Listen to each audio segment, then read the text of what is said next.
Si sos estudiante, docente, no docente, catedrático o la autoridad de un establecimiento educativo, ya tenés un lugar de opinión y debate, de reflexión y búsqueda de acciones, de articulación y contención. Durante los próximos minutos, escuchá Data Universitaria, con la conducción de Facundo Acosta.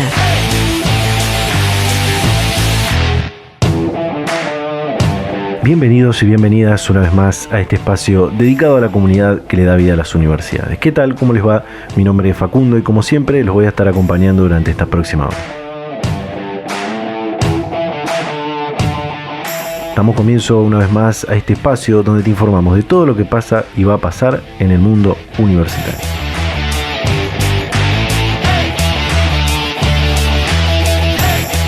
Abrimos este programa número 42 de Data Universitaria Radio en este año 2021, ya en los últimos programas de este año. Este será el último del mes de noviembre y quedarán 2 o 3 más en el mes de diciembre y ya culminamos este 2021 con la vista puesta, por supuesto, en el 2022, donde renovaremos ideas, proyectos y varias iniciativas nuevas que se vienen en Data Universitaria, en Data Universitaria Radio también. Hoy un programa bastante variado, como todas las semanas. Vamos a estar hablando de un estudio que se hizo en una universidad de nuestro país que tiene que ver con cómo afecta el COVID-19 o cómo podría afectar el virus a la fertilidad de las mujeres.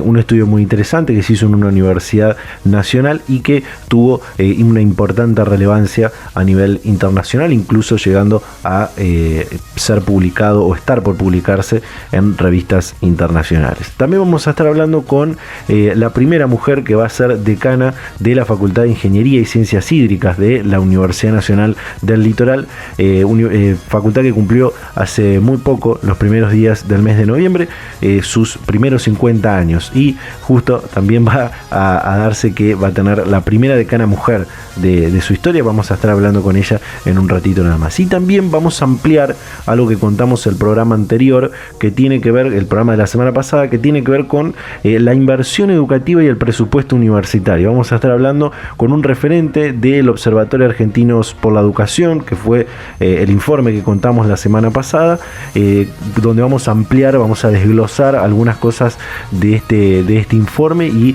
detallar qué podría pasar si realmente se hace efectiva esta disminución en la inversión educativa para el 2022. Todo esto en este nuevo programa de Data Universitaria Radio. Como digo siempre, muchísimas gracias a las radios que comparten semana a semana este programa. Los invito, ya que estamos comenzando, a que nos sigan en nuestras redes sociales, en Facebook, en Instagram, @Data Universitaria, en Twitter, @DT Universitaria, y por supuesto nos lean durante toda la semana en www.datauniversitaria.com.ar, que antes de ir a las primeras comunicaciones te voy a contar algunas noticias que puedes encontrar en nuestro sitio web datauniversitaria.com.ar. Data Universitaria. Información, comentarios, entrevistas, investigaciones, todo lo que te interesa saber del mundo universitario.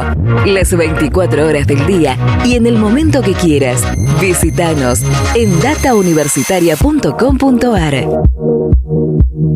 Como siempre, las noticias del mundo universitario las encontrás en datauniversitaria.com.ar. Por ejemplo, la Universidad de La Pampa presentó la carrera de enfermería profesional. La semana pasada, la Universidad Nacional de La Pampa anunció el lanzamiento de la carrera de enfermería profesional y su financiamiento permanente. A partir del mes de diciembre se abrirá la inscripción a la flamante propuesta de formación para comenzar el ciclo lectivo en el año 2022. La Universidad Nacional de Villa María abrió las inscripciones para el ingreso 2022. Del 22 de noviembre de 2021 al 7 de enero del 2022 permanecerán abiertas las inscripciones para la segunda convocatoria del curso de ingreso del periodo lectivo 2022 a carreras de dictado completo en las distintas sedes distribuidas en la provincia de Córdoba, con excepción de las carreras de medicina y medicina veterinaria. La Universidad de los Comechingones dictará carreras a distancia en el 2022. Tras la validación del Sistema Institucional de Educación a Distancia por parte de la CONIAU, la Universidad Nacional de los Comechingones incorporará la opción pedagógica y didáctica de educación a distancia. Se trata de 2 tecnicaturas, ambas tienen que ver con la ciencia, pero una desde el campo de las ciencias de la comunicación y la otra atendiendo a lo ambiental. Esto tiene que ver con lo que hablábamos la semana pasada y que te comentaba recién en la apertura, de cuánto es la disminución de la inversión educativa que figura en el presupuesto 2022. El texto enviado al Congreso prevé gastos correspondientes a la función educativa por 522.490 millones de pesos. Este monto implicaría una reducción del 6,2% respecto del 2021, equivalente a 34.000 millones de pesos menos, y esta baja se explica en parte por una caída en lo que tiene que ver con el presupuesto dedicado a la educación superior. En un ratito, como te decía, vamos a estar hablando con uno de los referentes de Argentinos por la Educación, quienes hicieron este informe. Y en la misma línea, durante el fin de semana pasado y principios de esta semana, el ministro de Educación afirmó que el compromiso es corregir el presupuesto. El ministro Persic señaló que la caída en las partidas universitarias y para educación técnica que aparecen en el proyecto de ley de presupuesto 2022 se deben a errores cometidos en la confección del documento y que serán corregidos. Pasamos a otro tema y investigadores de la Universidad Nacional de La Plata estudiarán el impacto del cambio climático en entornos costeros. El proyecto analiza tanto ambientes de marisma, que son humedales costeros que brindan numerosos servicios ecosistémicos, y ambientes de cordones litorales, donde se alojan lentes de agua dulce que se usan normalmente para el abastecimiento de agua de las poblaciones costeras. Otra noticia muy interesante tiene que ver con que la vacuna nacional que desarrollan en la Universidad Nacional de San Martín mostró importantes avances. La vacuna Arvac Cecilia Grierson, que se está desarrollando en la UNSAM con participación del CONICET, se encuentra en el paso del laboratorio a la industria en un trabajo de co-desarrollo con la empresa Laboratorio Pablo Casará. El conjunto de capacidades científicas logró producir la vacuna con buenas prácticas de manufactura, la cual en las pruebas preclínicas en el laboratorio mostró ser eficaz frente al virus, y ahora se están terminando los ensayos toxicológicos. Por último, la Universidad del Chaco Austral piensa el 2022 con una presencialidad casi plena. A pocos días de finalizar el ciclo 2021, la Universidad Nacional del Chaco Austral ha comenzado a prepararse para afrontar el 2022. Manuel Ricardone, secretario académico de la UNCAUS, detalló que la idea es volver a la presencialidad en un 80 o 90%. Algunas actividades teóricas podrán seguir haciéndose de manera virtual. Las carreras que son presenciales van a volver, decía el secretario académico, y estas fueron algunas noticias que puedes encontrar en nuestro sitio web datauniversitaria.com.ar. Hacemos un separador y vamos a la primera comunicación de este programa. Data Universitaria, con la conducción de Facundo Acosta. Y bien, vamos a ir a la primera comunicación de este programa número 42 del año 2021. Como te decía en la apertura, vamos a estar hablando con un referente de Argentinos por la Educación, que es un observatorio donde recopilan datos públicos sobre el sistema educativo y analizan, entre otras cosas, esto que tiene que ver con la inversión y el financiamiento. Para eso está en contacto con nosotros Javier Curcio, investigador de la Facultad de Ciencias Económicas de la Universidad de Buenos Aires y del CONICET, y referente del Observatorio Argentinos por la Educación. Javier, ¿qué tal? ¿Cómo estás? Bienvenido a Data Universitaria Radio. ¿Qué tal? Mucho gusto. Bueno, en el último informe que presentaron con el observatorio, titulado ¿Cuál es el lugar de la educación en el proyecto de presupuesto nacional 2022?, mostraron que hasta el momento la disminución en la inversión educativa sería de un poco más del 6%, ¿no? ¿Esto es correcto? ¿Cómo se calcula esta disminución?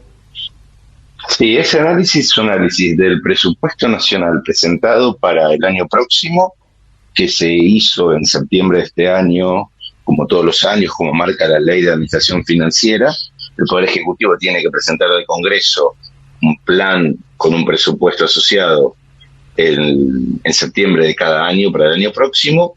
Ahí lo que hicimos fue identificar cuáles son las actividades correspondientes a la función educativa que se incluyen dentro del presupuesto nacional, compararlas con lo que se prevé que va a ser el cierre de este año 2021, aplicando una inflación estimada, que utilizamos la fuente oficial del relevamiento de expectativas económicas que hace el relevamiento REM que hace el Banco Central, y con eso nos da una caída en términos reales de 6,2%, y eso es un poco el resumen del análisis.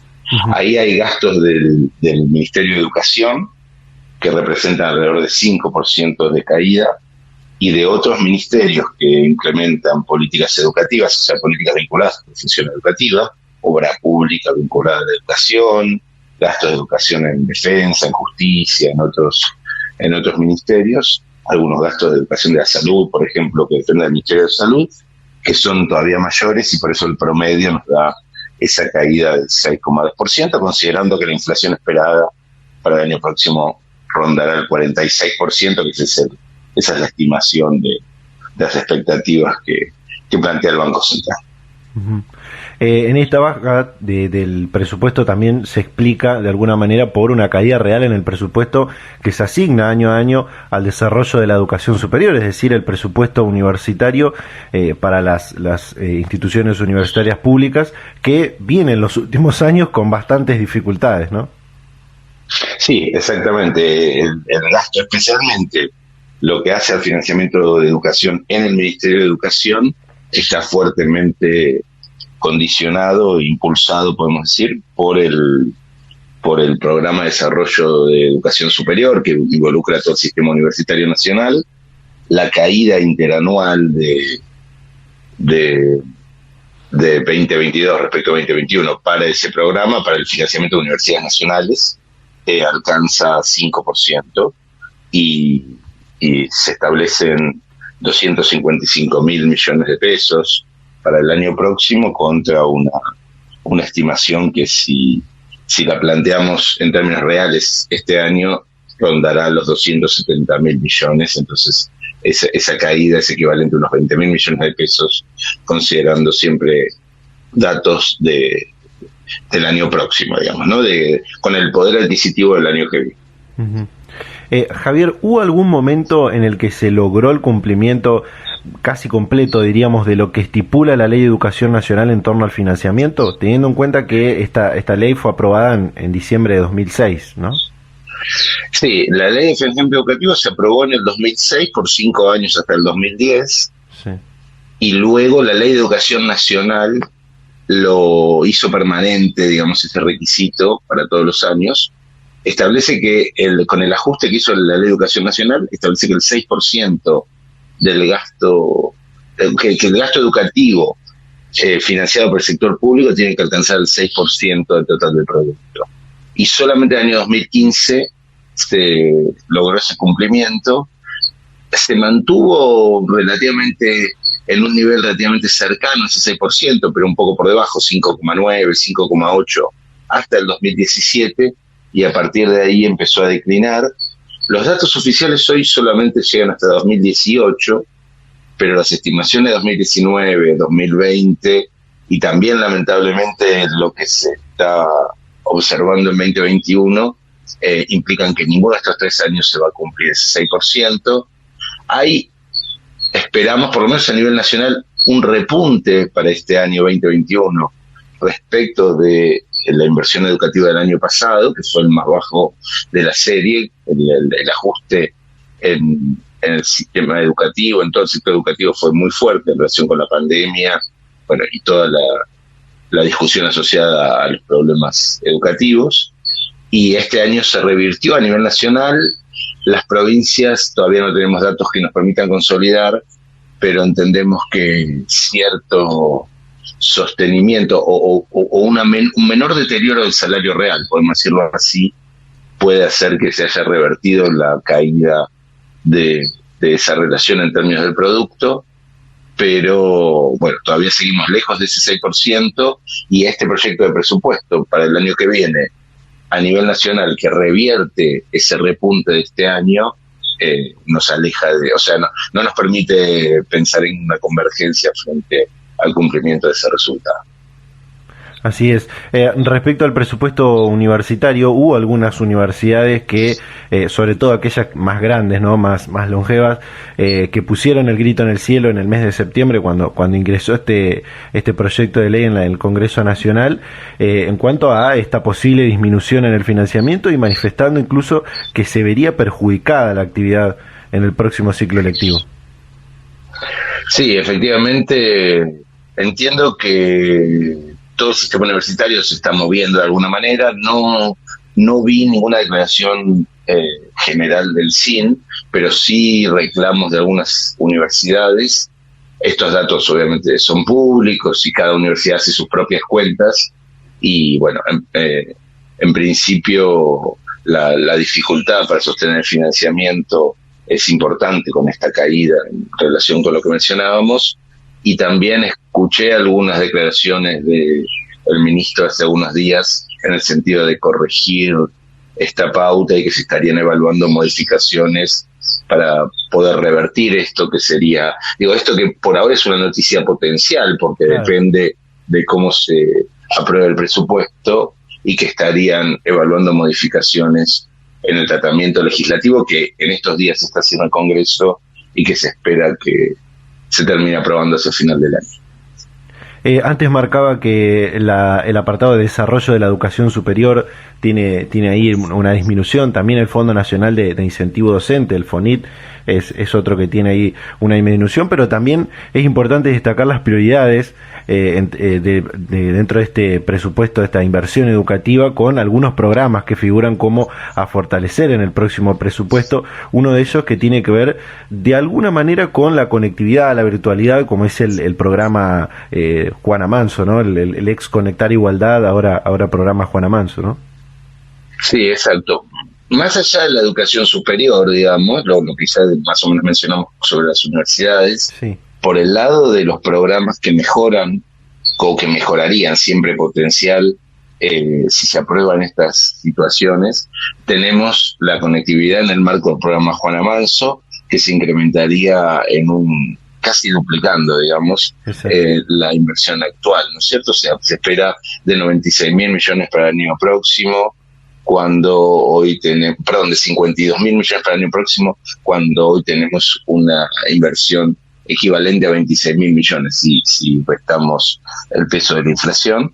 También hay una cuestión vinculada al fortalecimiento de jardines infantiles, que se incrementaría también de manera significativa.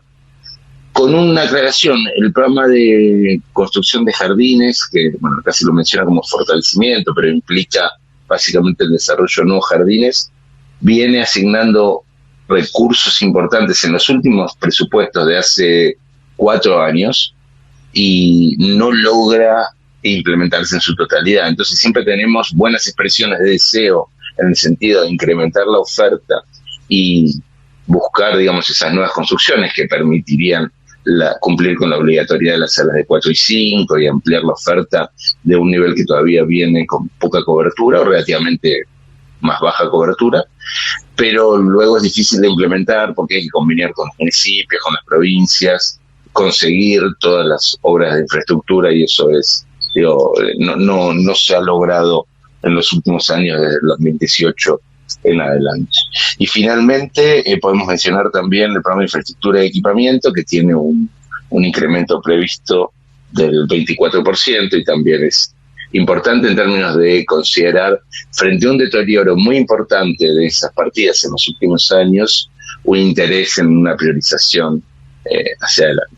En el sentido contrario, si miramos las malas noticias, podemos decir así, sí, el presupuesto está planteando, además del ajuste en la educación superior que ya mencionamos, una caída en el programa de gestión y asignación de becas a estudiantes, y también en las iniciativas de políticas socioeducativas, que caen fuertemente.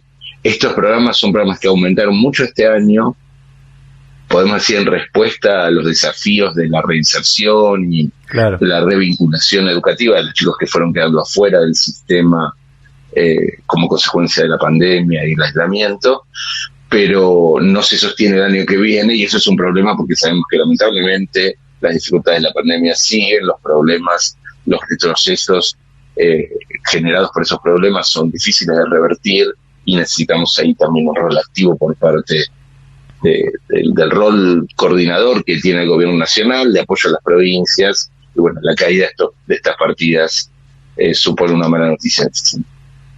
Javier, antes mencionaste esto de lo que dijo el ministro de Educación, Jaime Persic, que durante el fin de semana pasado, durante estos últimos días, reconoció que hubo errores en la confección del monto que se destinará a la inversión educativa en el proyecto de ley de presupuesto, y a su vez, junto a otros funcionarios de esta cartera, afirmaron desde el fin de semana pasado que la intención es revertir esta situación y que se garantice el correcto financiamiento, crecimiento y desarrollo de la educación en todos sus niveles durante el 2022, ¿no?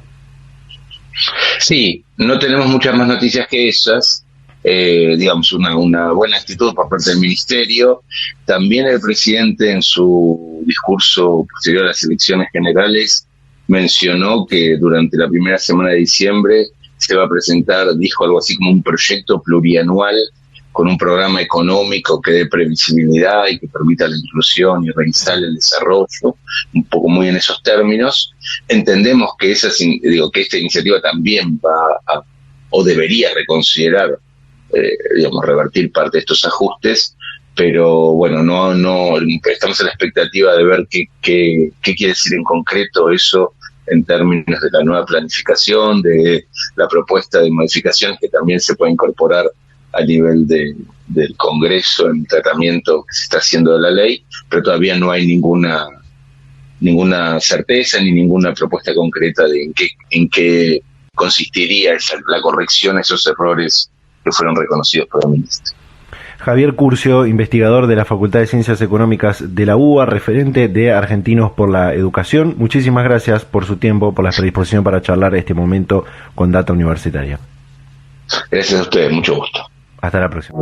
Data Universitaria. Información, comentarios, entrevistas, investigaciones. Todo lo que te interesa saber del mundo universitario. Las 24 horas del día y en el momento que quieras. Visítanos en datauniversitaria.com.ar.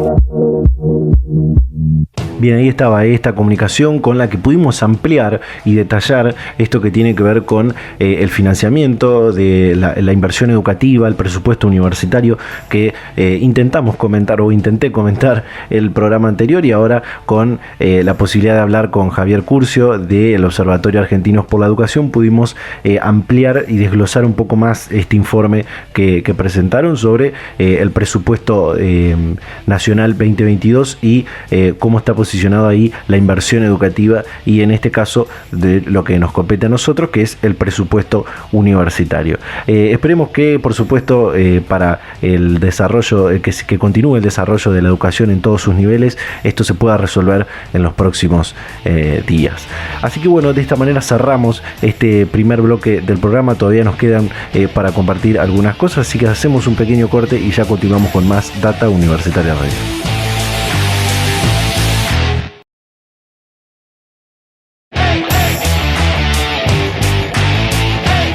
Volvemos con más Data Universitaria Radio en este 42º programa del año 2021, en esta nuestra segunda temporada con este ciclo radial. Como te adelantaba en la apertura, íbamos a estar teniendo esta comunicación con una autoridad electa en una de las unidades académicas de la Universidad Nacional del Litoral, porque a principios de este mes de noviembre se llevó adelante el proceso de elección de nuevas autoridades en los 10 decanatos que conforman la Universidad Nacional del Litoral, en algunos de ellos con elecciones muy interesantes, muy importantes, como esta que tiene que ver con la Facultad de Ingeniería y Ciencias Hídricas, que eligió a su primera decana en toda su historia. Así que está para hablar con nosotros Marta París, decana electa de la FICH, de la Facultad de Ingeniería y Ciencias Hídricas de la Universidad Nacional del Litoral. Marta, ¿qué tal? ¿Cómo le va? Bienvenida a Data Universitaria Radio. Muy buenos días, muy bien. Bien, excelente. Bueno, el 3 de noviembre la FICH celebró su 50 aniversario. Días más tarde, la comunidad universitaria de esta unidad académica la eligió como la primera decana mujer de la historia para el periodo 2022-2026. ¿Qué representa esto? ¿Qué significa para usted? ¿Cómo la motiva a continuar trabajando? Bueno, en primer lugar te hablo de mis motivaciones, y luego lo que entiendo que significa este acto. Yo soy docente e investigadora, me formé en ese sentido y vengo de las aulas, vengo de los proyectos de investigación, conozco cómo trabajan nuestros docentes, nuestros no docentes, y bueno, conozco un poco la cocina de donde se hace la investigación, la enseñanza y la extensión en la universidad. De los últimos 4 años formé parte del equipo de gestión del actual decano como subsecretaria académica, entendiendo un poco más de qué se trata la gestión universitaria. Y bueno, la verdad que me entusiasma la idea de poder estar al servicio de la gestión, porque bueno, es la necesidad y el compromiso de trabajar por la institución y para facilitar los ambientes de trabajo y hacer crecer a la universidad y a la facultad en particular en el camino de la excelencia, de mejorar y de tener una gobernanza participativa y un cogobierno donde se reúnan las múltiples miradas y que hay en nuestra comunidad, y también en buscar el posicionamiento territorial de nuestra facultad, que no solo tiene que ver con el ámbito geográfico, sino también con el ámbito institucional en un territorio que bueno, es desde el ámbito local hasta desde el concierto de las unidades académicas que conforman nuestra universidad hasta nuestro país y en forma internacional también. Esas son mis motivaciones, las motivaciones dentro de la visión de lo que yo tengo, que concibo a la Facultad de Ingeniería y Ciencias Hídricas como un centro de excelencia en la generación de conocimiento y de capacidades para contribuir al desarrollo sostenible de nuestra región. Uh-huh. En una institución donde las temáticas son muy amplias y diversas y que todas tienen que ver precisamente con los objetivos de desarrollo sostenible, porque refieren al agua, refieren al ambiente, refieren a la cartografía y a la valoración del territorio y a la informática. Así que son disciplinas que, bueno, transversalizan estos objetivos y que permiten hacer un enfoque interdisciplinario de las problemáticas que se viven. Uh-huh. En relación a lo que significa que sea decana de la facultad, en primer lugar, bueno, cada acto electoral que se vive en la facultad es una celebración de la vida democrática en nuestra institución. Uh-huh. Así que eso es lo primero que tenemos que referirnos. Celebrar que podemos tener un gobierno democrático en nuestra universidad y en particular en la facultad. Y en relación a el hecho de que yo sea la primera mujer que sea decana de una facultad de ingeniería acá en la ciudad de Santa Fe, que es un hecho histórico, sí, porque bueno, nuestra facultad tiene 51 años, ha cumplido este año ya, y bueno, soy la primera en ocupar este cargo. Habla más bien de la madurez que tiene la comunidad de las PICH en poder reconocer las capacidades que tienen tantos hombres y mujeres para acceder a estos cargos de decisión. Claro. Claro. Su elección se dio al mismo tiempo que en otras facultades, como por ejemplo la Facultad de Ciencias Jurídicas y Sociales, donde también tendrán la primera decana mujer de la historia, lo cual es importante. Lo cual es importante por lo que usted dice, el avance de las mujeres en los espacios de decisión. Pero me entusiasma saber y ampliar cómo cree que será el impacto de esto en un ámbito, como usted decía, de las ingenierías, donde todavía siguen siendo pocas las mujeres, ¿no? Sí, bueno, seguimos siendo pocas las mujeres, pero creo que cada vez somos más, cada vez hay más alumnas de ingeniería ambiental, sí, más alumnas de ingeniería en agrimensura, poco a poco y cada vez más alumnas de ingeniería en informática y de ingeniería en recursos hídricos. Yo creo que la mujer tiene capacidades para desempeñarse en las ocupaciones que se proponga. y no tiene que ver esto de que sea porque sea mujer o porque sea hombre, no puede hacerlo. Entonces, como me dijo una estudiante, para nosotros es muy valioso que usted sea la decana porque nos permite visualizar que se puede llegar. Entonces, así, con esas pocas palabras, creo que bueno, tiene un simbolismo que en principio a mí hasta me costaba asumirlo porque, pero bueno, me doy cuenta que es importante, no tanto para mí, sino para los demás. Así que bueno, creo que es muy respetable eso. Excelente.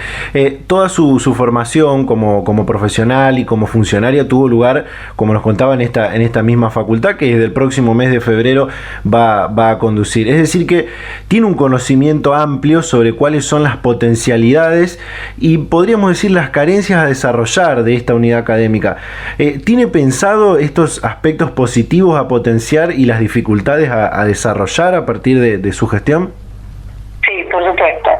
El aspecto positivo es que, bueno, nosotros tenemos todo, los decanos anteriores, como siempre digo, han dejado una vara alta porque yo he visto crecer y transformarse a esta facultad, desde aquella facultad de ingeniería en recursos hídricos solamente, en la que empecé en el año 81 hasta la que es hoy, donde tenemos 4 carreras de grado y muchas carreras de posgrado, un doctorado en ingeniería, tecnicaturas, carreras a distancia.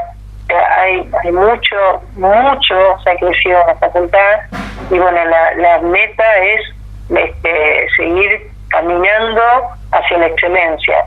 La excelencia es el horizonte. Total. Nunca se alcanza y uno tiene que tenerlo ahí, en el objetivo. Entonces ese es el desafío principal, de mejorar cada vez más nuestra calidad. Aspectos para desafíos, para cumplir, bueno, desafíos en el hecho de poder empezar a trabajar definitivamente en proyectos educativos de extensión e investigación que sean verdaderamente interdisciplinarios, porque las temáticas que en la facultad se desarrollan así lo habilitan, y no solo para entrelazarse mutuamente dentro de nuestra unidad académica, sino con el resto de las unidades académicas de la universidad y también con el sector productivo, el sector económico, el sector social de nuestro entorno. Y digo entorno, de nuestro territorio, y en un territorio que es figurativamente amplio, ¿no? Porque hoy día no tenemos límites, y entonces las escalas de esta territorialidad van desde el ámbito local hasta el ámbito internacional. La FICH tiene un reconocido prestigio a nivel local, a nivel nacional y a nivel internacional, y bueno, eso es lo que el desafío es mantenerlo y aumentar. Recién mencionaba algo sobre las carreras de la FICH, y me gustaría ampliar lo de la oferta académica de la facultad, teniendo en cuenta esto de que son carreras duras, como se dice, que cuentan con una fuerte carga experimental, ¿no? ¿Cómo impactó la falta de presencialidad en estos últimos 2 años y qué aspectos positivos pueden quedar de la virtualidad esta de emergencia en la que estamos para estas carreras, ¿no? Bueno, la verdad que todos los docentes debemos reconocer, tanto los docentes como los no docentes y los estudiantes, toda la comunidad educativa de la FICH ha hecho un gran esfuerzo durante estos 2 años en la virtualización de la enseñanza. Y a esto me refiero no solamente a ayornar los contenidos para dar una enseñanza a distancia, que no es lo mismo que hacer una enseñanza en modo presencial. Entonces el esfuerzo que han hecho nuestros docentes, los no docentes, en darnos soporte, infraestructura a través de las plataformas educativas, a través de agilizar los trámites que también los docentes y los no docentes tenían que realizar, porque no es un hecho menor, o sea, no es dictamos una asignatura y es un hecho aislado, hay también trámites administrativos que realizar, y también eso se tuvo que llenar, desde el expediente digital hasta el título digital que se pide en nuestra universidad del litoral.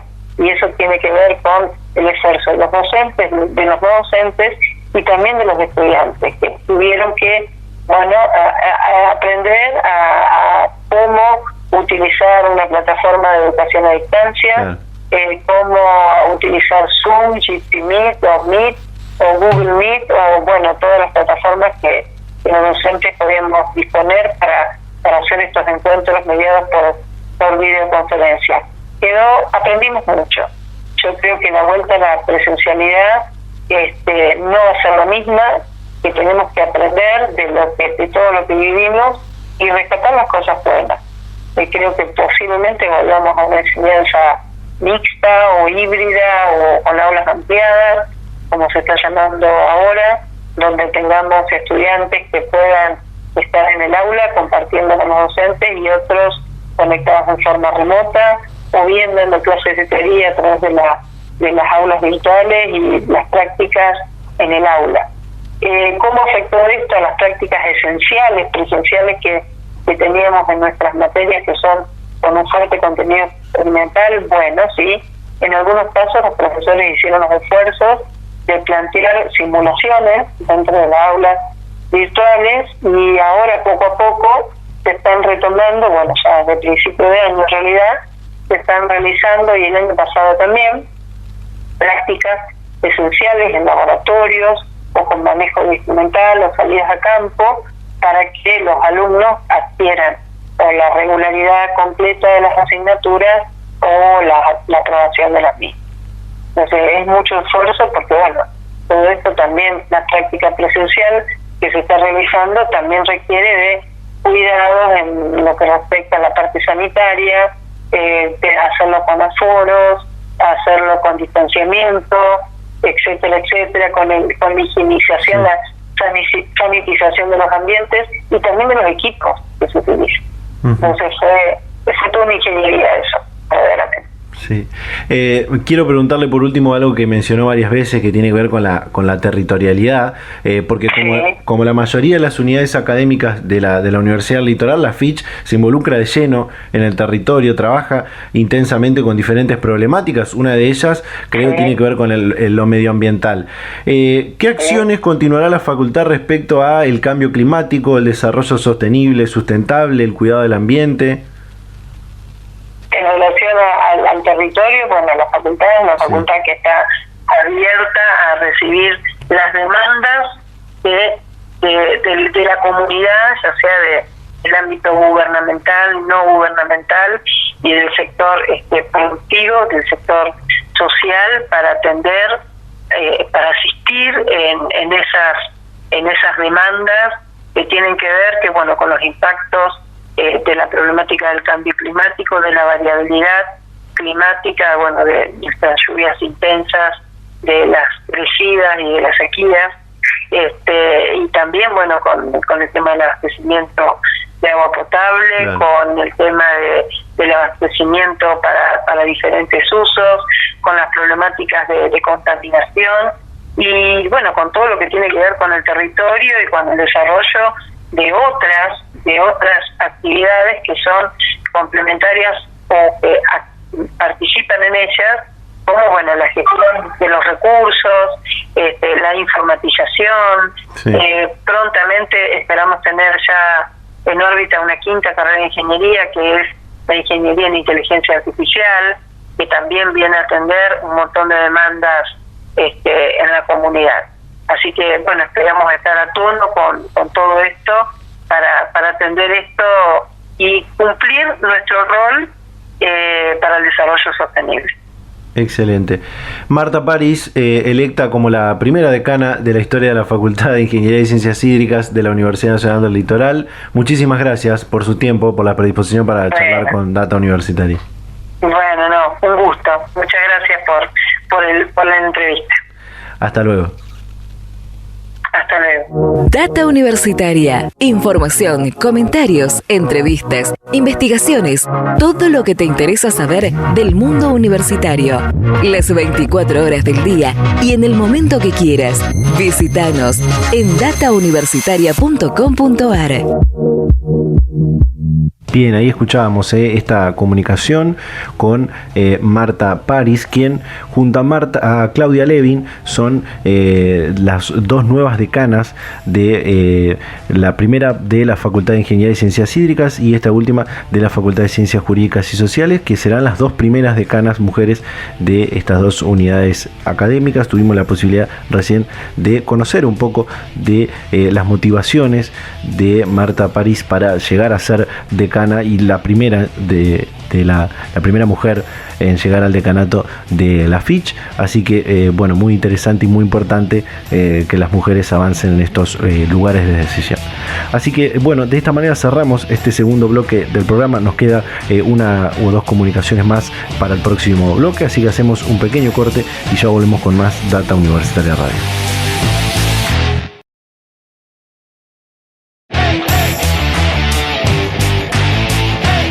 Seguimos en Data Universitaria Radio en este programa número 42 del año 2021, ya encaminados al cierre final de este programa, no sin antes tener esta comunicación que tiene que ver con un estudio muy innovador, incluso llegando a tener una relevancia internacional, que tuvo lugar en una universidad nacional de nuestro país. Para eso está para hablar con nosotros la licenciada en genética de la Universidad Nacional del Noroeste de la provincia de Buenos Aires, Yamila Herrero. Yamila, ¿qué tal? ¿Cómo estás? Bienvenida a Data Universitaria Radio.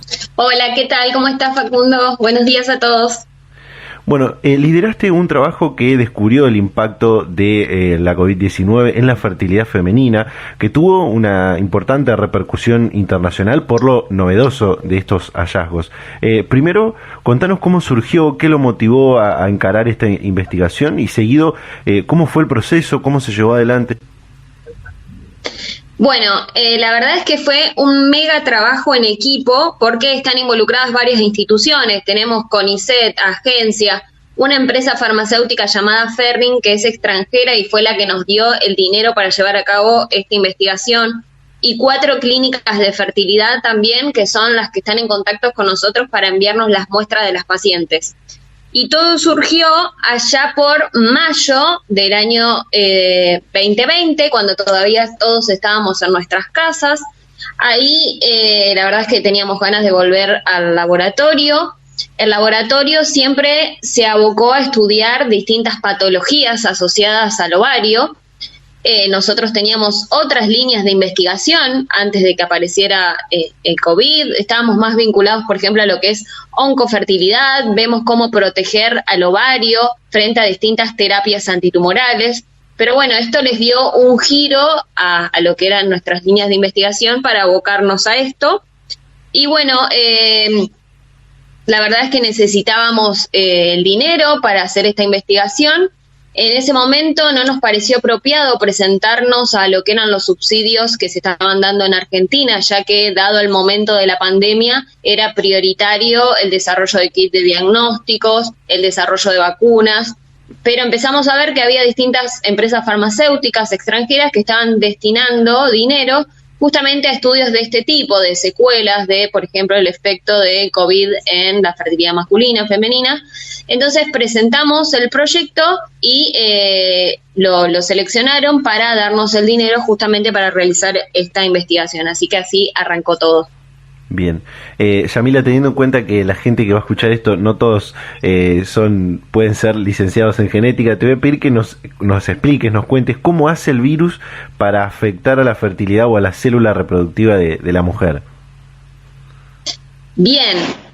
Nosotros nos dimos cuenta mediante nuestros trabajos que lo afecta, ¿sí? Pero no se conoce el mecanismo, ¿sí? Lo que nosotros hicimos fue, como les decía, nos pusimos en contacto con estas clínicas de fertilidad que lo que hacen es mandarnos, ¿sí? Son muestras de pacientes que se someten a distintas terapias de reproducción asistida, ¿sí? Que no pueden tener hijos de manera natural. Entonces, cuando esta mujer se acerca a esa clínica, recibe un tratamiento y cuando se retiran los ovocitos, que los ovocitos son, le llamo al óvulo, ¿sí? Cuando está dentro del ovario, cuando los médicos retiran esos óvulos, salen además con un líquido que los rodea, que se llama líquido folicular o fluido folicular. Lo importante de ese líquido o fluido folicular es que a nosotros indirectamente nos habla de la calidad de ese óvulo, ¿sí? Que es muy importante ya que va a formar parte del embrión. Entonces, nosotros en ese líquido medimos distintos parámetros que nos permiten acercarnos, ¿sí?, a qué estaría pasando dentro del ovario de esa mujer. Uh-huh. Este impacto que tiene el COVID en la fertilidad es por un tiempo, después se puede recuperar, la mujer se vuelve, en este caso la mujer, ¿no? Pero podría ser también el hombre, se vuelve infértil. ¿Cómo es esto? ¿Esto se pudo investigar también? Bien, esto es importante destacar. Nosotros no estamos diciendo que una mujer quede infértil, sí, o estéril. Decimos que puede verse afectada lo que es la fertilidad. Nosotros creemos que estos parámetros van a lograr revertirse con el correr del tiempo, ¿sí? Ya que el ovario es un órgano que tiene muchísima plasticidad y muchísima capacidad de regeneración. Pero no podemos asegurarlo. Por eso lo que estamos haciendo ahora es, los resultados que nosotros obtuvimos en los que vimos que la fertilidad se podía ver afectada, eran pacientes que tenían entre 2 y 9 meses de recuperadas de COVID. Lo que vamos a hacer ahora, justamente para responder a esa pregunta, es reclutar nuevas pacientes que hayan pasado más tiempo de recuperadas de COVID, ¿sí? Más de un año. Entonces, de esa manera queremos ver si justamente todos estos parámetros que nosotros medimos, ¿sí?, que se encontraban alterados en estas pacientes que tenían entre 2 y 9 meses de recuperadas de COVID, logran revertirse. Nosotros vimos distintos parámetros, ¿sí?, alterados, como te decía, medimos, por ejemplo, en ese líquido folicular algún parámetro que nos permitió ver que podía estar afectada la angiogénesis, que es la formación de nuevos vasos, y es clave justamente para una correcta irrigación sanguínea y que esos óvulos se desarrollen correctamente y sean de calidad. También medimos otro parámetro que también se veía afectado, llamado interleuquina 1 beta, que no importa, pero es una citoquina que está involucrada en lo que es el proceso de ovulación. Entonces, al estar alterada, también nos habla de que podría estar alterado el proceso de ovulación. Uh-huh. También tenemos 2 herramientas en el laboratorio que nos permiten, como te decía, acercarnos, como nosotros no podemos ver qué está pasando dentro del ovario de esa mujer, tenemos que tratar de mimetizarlo de alguna forma en el laboratorio. Para eso tenemos 2 herramientas que llamadas líneas celulares. Por un lado, de células de ovario, que son muy importantes porque son las que le dan nutrición a ese óvulo, y por otro lado, células endoteliales, que también forman parte de lo que es los vasos sanguíneos, que es, por lo que explicaba anteriormente, son muy importantes. Entonces también, además, analizamos el efecto de esos líquidos de las pacientes justamente en estos tipos celulares y realizamos distintas mediciones para ver cómo podrían estar afectando a estas células, y también encontramos distintos parámetros que se veían alterados. Uh-huh. Justamente cuando incubábamos las células, digamos, con el líquido de las pacientes recuperadas de COVID. Bien. Debido a, como decía al principio, la novedad de los hallazgos de esta investigación que llevaron adelante, pudimos saber que este trabajo será publicado en revistas internacionales. Imagino una emoción muy grande, ¿no? ¿Qué genera eso dentro del equipo que lideraste, no? Sí, ya fue publicado, eso se publica así en una revista a nivel internacional, ya logramos publicarlo. La verdad es que fue una emoción y un alivio muy grande para todo el laboratorio, ya que justamente lo que nosotros queríamos es que se enteren, digamos, las pacientes de que si tienen algún problema en la fertilidad o no pueden quedar embarazadas rápidamente después del COVID, que sepan que eso no se debería a una causa propia de la pareja, sino solamente al COVID, y creemos que de forma transitoria. Pero más allá de eso, en lo que fue el equipo, la verdad es que una alegría inmensa de lograr, la verdad es que fue un trabajo muy arduo porque no frenamos durante la pandemia, estuvimos yendo a trabajar todo el tiempo para tratar de obtener estos resultados lo más rápido posible, así que bueno, estamos contentos de haber logrado publicar estos resultados. Fue como te decía al principio, fue un mega trabajo en equipo. Qué bueno que haya podido ser publicado en revistas internacionales, porque también cuando comenzó todo esto de los candidatos vacunales en todo el mundo, que por suerte pudimos tenerlos muy pronto, también la campaña en contra que se hizo de las vacunas hablaba, entre otras cosas, de que las vacunas podían afectar a la fertilidad de las personas, ¿no? Entonces este trabajo viene a ver cómo en realidad es el virus el que lo puede afectar, ¿no? Exacto, no hay ningún trabajo hasta ahora, sí, que demuestre que alguna de las vacunas pueda tener un efecto en la fertilidad, tanto femenina como masculina. No existe ninguna evidencia científica de eso. Así que incluso la Organización Mundial de la Salud alienta a todos, justamente a todas las edades, y la gente de todas las edades que vaya a vacunarse, incluso las embarazadas, es muy importante. Uh-huh. Yamila, conociendo este dato sobre otro aspecto más que este virus afecta en los humanos, ¿se puede generar una atención sanitaria o se le puede prestar atención, o hasta el momento solo sabemos que el virus afecta o podría afectar temporalmente la fertilidad? Bien, nosotros ahora la verdad es que estamos brindando, digamos, esta información con la idea de que se abra primero el abanico, sí, para más estudios, que se sepa más sobre esto. Esto es algo, somos los primeros en reportar estos efectos, así que estaría buenísimo que se hagan muchos más estudios, sí, para aclarar justamente más esto que vos me decías, cómo es el mecanismo, qué es lo que pasa durante la infección viral que produce estos efectos, lograr responder esta pregunta que nosotros queremos hacer de cuándo se va a revertir, si se revierte. Nosotros creemos que sí. Así que estamos abocados a eso ahora. Excelente. Yamila Herrero, licenciada en genética de la Universidad Nacional del Noroeste de la provincia de Buenos Aires, muchísimas gracias por tu tiempo, por la predisposición para charlar este momento con Data Universitaria. Muchas gracias a ustedes y bueno, por supuesto, como siempre, agradecerles a todas las instituciones que formaron parte de este trabajo y a todo el laboratorio en el que trabajo, dirigido por la doctora Fernanda Parborel, que la verdad es que entre todos logramos este trabajo, así que estamos muy contentos. Excelente, hasta luego y a disposición. Muchísimas gracias por todo, muy amable. Data Universitaria, con la conducción de Facundo Acosta. Bien, ahí escuchábamos otro aspecto más que este virus que ha azotado al mundo durante estos últimos 2 años afecta en nuestras vidas, en los seres humanos, así que bueno, hay que seguir cuidándonos. Las vacunas son efectivas, están haciendo efecto, pero todavía nada ha terminado, así que hay que continuar con los cuidados que hemos aprendido durante este último año estos últimos 2 años con la pandemia del COVID-19.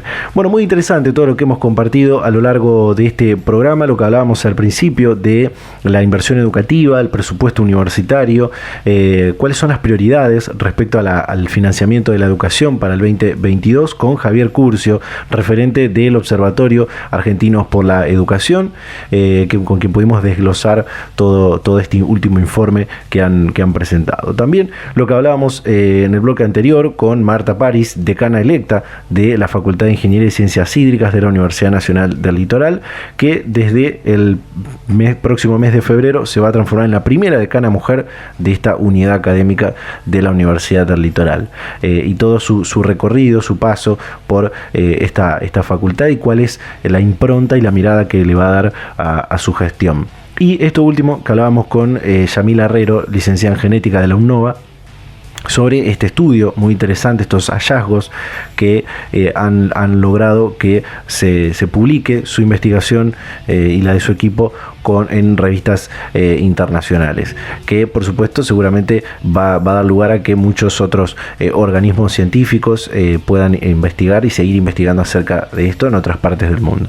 Así que bueno, muy interesante, muy importante. Gracias a todos los que participaron y con quienes pudimos comunicarnos en este programa, y llegamos al final de este 42º programa de Data Universitaria Radio. Como siempre, agradecerles a todas las radios, a todas las emisoras que comparten semana a semana este este ciclo radial. Invitarlas a que nos sigan en nuestras redes sociales, en Facebook, @datauniversitaria, en Instagram, @datauniversitaria, en Twitter, @DTuniversitaria.